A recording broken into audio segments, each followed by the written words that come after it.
कि हमें सिर्फ फूट डाली जा रही है। आज हमारे ऊपर वालों का आरक्षण खत्म किया जाए, कल हमारे बच्चे, अगर मेरा बच्चा सर्वेंट हो गया, गवर्नमेंट सर्वेंट, तो मेरा आरक्षण खत्म हो जाएगा। ये सरकार की आरक्षण को खत्म करने की। सुप्रीम कोर्ट का जज, उसका बाप जज, उसका बेटा जज और खुद जज, वो कौन सा आरक्षण है मेरे को बताइए। आप बताइए कौन सा आरक्षण है वो। आंदोलन करोगे खिलाफ आप? हाँ, हम आंदोलन करेंगे, बिल्कुल करूँगा। मेरी जनता करेगी, मेरे देश की जनता करेगी, मेरे भाई करेंगे और सभी करेंगे। ऐसा आरक्षण करेंगे।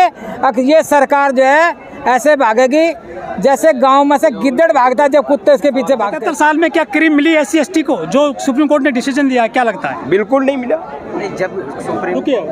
जब सुप्रीम कोर्ट ने जो फैसला दिया है, उनको हम तो पहले ही उनका विरोध किए हैं। सुप्रीम कोर्ट को उनका क्लासिफिकेशन की बात कर रहे हैं वो। हाँ बिल्कुल, जिन जातियों को आरक्षण मिल गया उनको अलग किया जाए और जिनको नहीं मिला उनको ऊपर उठाया जाए। ये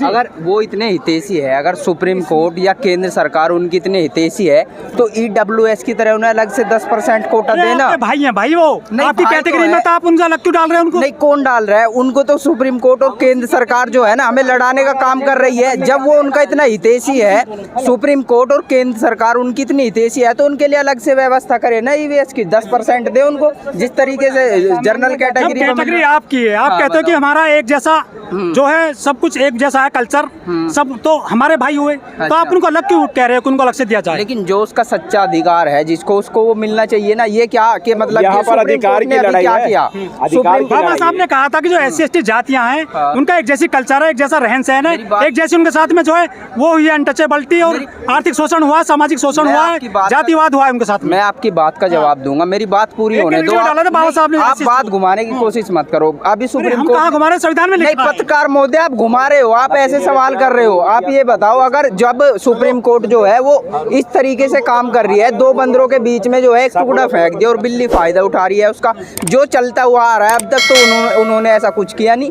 मतलब जो बदलाव है, संविधान है, संविधान के आर्टिकल 23 में लिखा हुआ है कि जो जातियां है अगर वो पिछड़ गई है समय के हिसाब से, तो उनका केंद्र सरकार ऐसा कानून बनाएगी कि राजनीतिक और आर्थिक असमानता को खत्म किया जाए। क्यों नहीं करती ऐसा सुप्रीम कोर्ट और जो है केंद्र सरकार? क्योंकि कहीं ना कहीं केंद्र सरकार के दबाव में या अप्रत्यक्ष रूप से सुप्रीम कोर्ट काम कर रहा है। क्योंकि आज तक आप देख लो कितने हमारे SC/ST OBC के जज हैं। आज वंशवाद चल रहा है भारत देश में। 77 साल से झाड़ू पकड़ रखी है एक समाज ने, वो शिविर में मर जाते हैं हर साल कई दर्जन लोग। आप नहीं चाहते कि झाड़ू छूटे? हम तो चाहते हैं। बाबा साहब ने तो खुद सरकार के अंदर 3 करोड़ से ज्यादा पद खाली पड़े हुए हैं। क्या भर दिया सरकार ने? मैं पूछना चाहता हूँ पत्रकार महोदय से। मैं कपिल वाल्मीकि आंदोलन कर रहे थे दिल्ली के जंतर मंतर पर। मैं बड़ौदा विधानसभा बताया था कपिल वाल्मीकि। मैं जो एक सरकार ने कानून बनाया, सरकार ने बनाया है सुप्रीम कोर्ट के माध्यम से। ये है ना ST/ST जो हमारा समाज है उसको बंटवारा करने के लिए, हमें फूट डालने के लिए, ताकि हम एक ना हो सके। समाज के लड्डू बांट रहे हैं डिसीजन को लेकर। वे अनपढ़ लोग हैं। अरे सर, आप बेइज्जती कर रहे हो उनकी? आप? मैं बेइज्जती नहीं कर रहा। अनपढ़ कैसे है वो? बेइज्जती किस लिए, किस माध्यम से कर दिया मैंने? यही तो कहते हैं वो कि हमारा शोषण ये लोग करते हैं, वो अपर कास्ट वाले। आरक्षण किस काम? वो आरक्षण किस काम सा? वो मैं पूछना चाहता हूँ पत्रकार महोदय जी, जिस सरकार में नौकरी नहीं है तो उस आरक्षण कब तक यार शिविर में घुसेगा यार वो समाज? सिर वालों को कितनी तनख्वाह दे रही है सरकार में आप लोगों के माध्यम से? ठेकेदारी में काम कर रही है। तो ठेकेदारी में भी 3 करोड़ से ज्यादा पद खाली पड़े हैं। क्यों नहीं सरकार ने, गवर्नमेंट क्यों नहीं दे रही? आप नहीं चाहते वो डिप्टी कलेक्टर बने? मैं सुनो मैं आप लोगों के माध्यम, शिक्षा कितनी महंगाई हो? क्या वे डिप्टी कलेक्टर बन सकते हैं? क्या वे डिप्टी कलेक्टर बन सकते हैं? शिक्षा कितनी महंगी हो चुकी है? शिक्षा कितनी?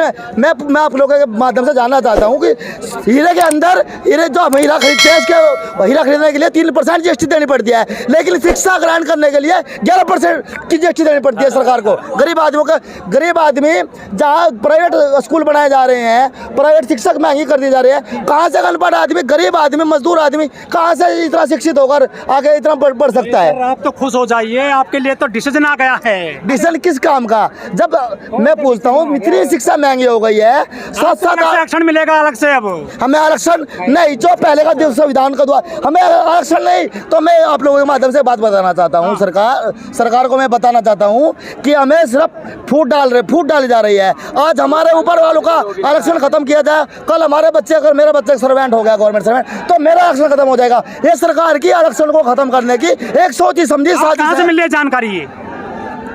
अगर कहाँ मोदी से? जी कहाँ से मिली जानकारी आपको ये जानकारी आप सोशल मीडिया के माध्यम से आप लोग पत्रकार महोदय, और दूसरी बात हम थोड़े बहुत पढ़े लिखे भी हैं, ऐसे अनजान भी नहीं है। अच्छा, सही डिसीजन आया ना? सही डिसीजन, गवर्नमेंट का गलत डिसीजन है ये गवर्नमेंट का। मुंह से जाति डिसीजन के खिलाफ हूँ। जब मूसर जाति कब तक चूहे खाएगी बिहार में सर, और उत्तर प्रदेश के सोनभद्र में? मैं आप लोगों को बताना चाहता हूँ सर, एक गरीब मौके मिलेंगे आपको, मौके किस चीज के मौके मिलेंगे, मैं आप लोगों को बताऊं किस चीज के मौके मिलेंगे। सरकार सुनो 2014 के बाद में पुल तो बिहार से बेकार आ रहा है यूपी के अंदर, शिक्षा कहाँ है गवर्नमेंट में? सुनो, फौज की नौकरी चाहे गवर्नमेंट जो गवर्नमेंट सरकारी कर्मचारी फौज में सीमा पर खड़े और देश की रक्षा करता है, उसकी नौकरी 4 साल की कर दी। ये देश का क्या भला करेंगे सरकार? शिक्षा के लिए कभी आंदोलन हुए क्या? शिक्षा के लिए सब कुछ बट गया, सब बिक गया है देश में। सरकार ने सब कुछ बेच दिया है। आप लोग सरकार ने 45 एजेंसियां सरकारी प्राइवेट कर दी। सरकार ने सब चीज का निरीक्षण कर दिया। और मैं आप लोगों को एक बात और बताना चाहता हूं सर, कि अगर हमारे SC/ST समाज के लोग आगे बढ़ने लगे तो सरकार ने सारी संस्थानों का निजीकरण करना शुरू कर दिया। अगर हमारे सरकार, हमारे बंदे, हमारे नेता संसद में पहुंचने लगे तो इन्होंने आरक्षण को खत्म करना चालू कर दिया। ये सरकार की सोची समझी साजिश है। आओ तुम भैया हेलो, तुम अपना वर्जन दो। दिनेश भाई, ये जो डिसीजन आया है सुप्रीम कोर्ट का, कुछ लोग इसका जो है समर्थन कर रहे हैं, मिठाई बांट रहे हैं, और यहाँ पर रैली बुलाई गई वो डिसीजन के खिलाफ, क्या कहना चाहोगे? मैं इस डिसीजन के पूरा खिलाफ हूँ, क्योंकि ये खाली फूट डालो राज करो की नीति है। अगर सरकार इतना ही उनका समर्थन में होती तो उनको अलग से 10% आरक्षण, या हमारे SC कैटेगरी के उसमें ही 10% आरक्षण की बढ़ोतरी कर सकती थी। अगर नहीं भी करती तो उनके लिए प्रॉपर स्कूल खुलवाती। अगर उनकी हितैषी है तो कॉलेज में ज़्यादा उनके लिए एडमिशन। आप ये बताओ हमारी सीट कितनी आ रही है? एक तो सीट आ रही है टुकड़ों में 10-10, 20-20, क्या हो रहा है? NFS पहले से हो रहा है। हाँ, तो फिर आप बताओ क्या कर सकते हैं हम? तो लोग एजुकेशन के लिए कभी सड़क पर नहीं आते, ना आंदोलन करते, ना मांग करते हैं, ये तो सीधी नौकरी चाहते हैं। नौकरी चाहते हैं, मान लिया। एजुकेशन के लिए भी आंदोलन होते हैं, पर वो सरकार जो अब ये कर रही है वर्गीकरण, इसमें हमारा क्या फ़ायदा? हमारी इतनी बड़ी वो है एक जनसंख्या, एक SC में प्रॉपर चमार या वाल्मीकि या जो भी हमारी इतनी बड़ी कास्ट है, हमें भी तो अलग कर रहे हैं। आप बोल रहे हो ना बार बार में कि एक पर्टिकुलर जाति खुश हो रही है, तो हम क्यों दुख ना हो भाई? हमारा भी तो एक चीज़ खुशेगी ना। जैसे मेरे परिवार में एक भी नौकरी नहीं है और मेरी कास्ट को निकाल दिया जाएगा तो फिर क्या करूँगा मैं? अच्छा, किसी परिवार में 3-3 नौकरी है, हाँ, तो उनसे तो छिलना चाहिए ना। एक मिनट बोलो। जब सुप्रीम कोर्ट का जज, उसका बाप जज, उसका बेटा जज और खुद जज, वो कौन सा आरक्षण है मेरे को बताइए? आप बताइए कौन सा आरक्षण है वो? आंदोलन करोगे खिलाफ आप? हाँ, हम आंदोलन करेंगे, बिल्कुल करूँगा। मेरी जनता करेगी, मेरे देश की जनता करेगी, मेरे भाई करेंगे, और सभी करेंगे। ऐसा आरक्षण करेंगे। ये सरकार जो है ऐसे भागेगी जैसे गांव में से गिद्दड़ भागता है जब कुत्ते उसके पीछे भागते हैं। तो इसकी ऐसी अकल सुधार देंगे। यह हमारी बदौलत बनी थी, हमारी बदौलत जाएगी। हम इसको वापस भेज कर वहीं दिखाएंगे 0 पे। नहीं दिखाए तो आने वाले समय में बता देना कि ऋषिपाल सिंह बटेगा तो कटेगा, हिंदू नहीं बटेगा, हिंदू बटेगा। हम हिंदू है ही नहीं, ना हम हिंदू हैं, ना कभी थे, ना रहेंगे। हम कौन लाता है? हम यहाँ देश के मूल निवासी हैं। जो हिंदू हमारे साथ जो छुआछूत पहले चली आ रही है वो बर्दाश्त नहीं होगी। हमने बहुत सह लिया। अरे हमारे बच्चे विदेश जाते हैं, वो भी अपने पैसे से। ये साला गवर्नमेंट ने ऐसी नालायक गवर्नमेंट है, इसने छात्रवृत्ति भी नहीं दी बच्चों को, तो विदेश पढ़ रहे हैं।